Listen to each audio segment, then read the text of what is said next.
France, while Mali, Burkina Faso and Niger told French troops to leave following coups. Now, to discuss this more, we're now joined by David Otto, who is an international terrorism consultant, and Dr. Muhammad Suleiman, the founder of the Center for Alternative Politics and Security in West Africa. Gentlemen, thank you for joining us. I'll start with you, Dr. Suleiman. What were your initial thoughts on President Macron's statements? Does he have a point? Thank you very much. Well, anyone who knows the history of France in Africa will understand Macron's statement as representing a geopolitical frustration, if you like, with African countries that have been under French tutelage for decades. From a realist perspective, at least, one can also understand that France's exit from these countries would be a big blow to the country's global reputation. We should also understand that Macron was talking to diplomats. So some of these comments, I guess, from that perspective, was expected. This is not to justify those comments. His comments reflect, I believe, a condescending, as many would agree, a reminiscent of colonial rhetoric, I guess, undermining the sovereignty and agency of African nations. The statement also disregarded the significant sacrifices and contributions of African nations in the very same counterterrorism efforts that he is referring to, I guess. Right. David Otto, what were your reactions for this? And would you say that the French presence in the Sahel has really contributed to the fight against terrorism in that region? I think it's very important to set aside the statement that President Macron made. And, and this is from a counterterrorism perspective. And someone who understands, like myself, I do understand how counterinsurgency works, from a global coalition point of view. Now, when a country enters into a security agreement specifically to provide support, in terms of material, in terms of personnel, knowing and bearing in mind that, the fight against insurgency is a global effort. It cannot be defeated by one country, be it an African country or be it a French country. So this is a collaboration and coordination effort. And in that sense, it therefore means that, the president, is right in saying that, there hasn't been any appreciation from that counterinsurgency collaboration point of view.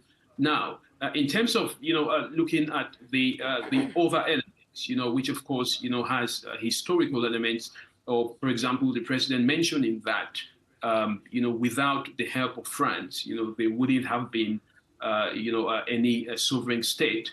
Now, that is something which requires more data because, of course, again, as I mentioned, the war against terrorism is a collaborative effort. Each country brings in their own level of support. Of course, France brings in its own support because, of course, if it doesn't defeat terrorism in Africa, then there is also a chance that the same threat will be deployed towards the French, like we've seen the French celebrating the Charlie Hebdo massacre by jihadists 10 years down the line. So it tells you that on one hand, the president is right in saying that, of course, he would have expected some kind of a thank you from these African nations, for collaborating, just like any other African or any other country that has collaborated. But the statement, regarding sovereignty is something that has to be looked into very deeply. Dr. Suleiman, I know you'll have a reaction to that, but even as you respond to that, do you think it was smart, or what do you think would be the reaction to Emmanuel Macron's statement, especially the timing of it all, when France is already losing a lot of influence in that region? Yes, that is actually a very important way of looking at exactly what he said. One would think that his comments, he would take more conciliatory approach towards African countries in a way of getting them to maybe extend the presence of French military in these countries. Now, my colleague is making a point of the justification of African countries saying a thank you to France. But these other countries, those are the Sahel tray at least, and also Chad, Ivory Coast, and Senegal, they are not looking at the time between 2012 from Operation Serval to this G5 Sahel. They are looking at time before that. They think that that was not the start of French presence in these countries, and that France has been in these countries since the immediate, post-colonial era. So, and that point about sovereignty, there are so many, African countries that have similar security, situations, and they are still retain their sovereignty. And France doesn't have to be in an African country for that country to be sovereign.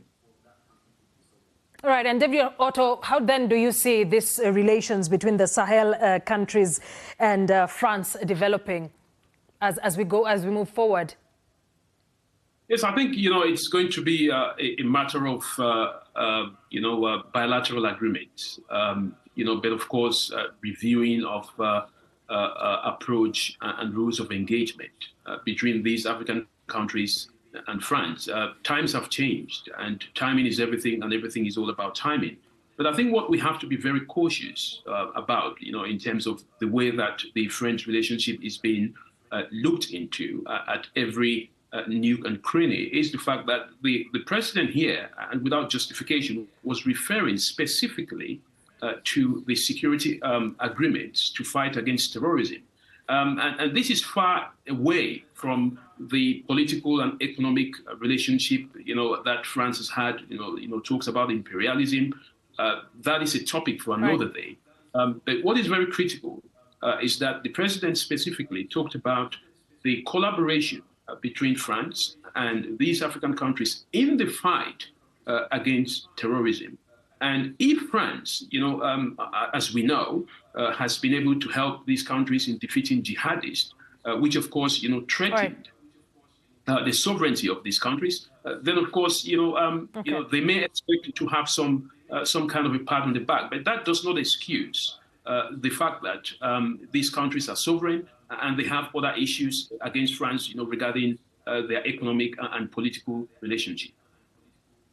All right, and we'll have to end it there. Thank you very much, gentlemen. David Otto is an international terrorism consultant, and Dr. Mohamed Suleiman is the founder of the Center for Alternative Politics and Security in West Africa. Gentlemen, thank you.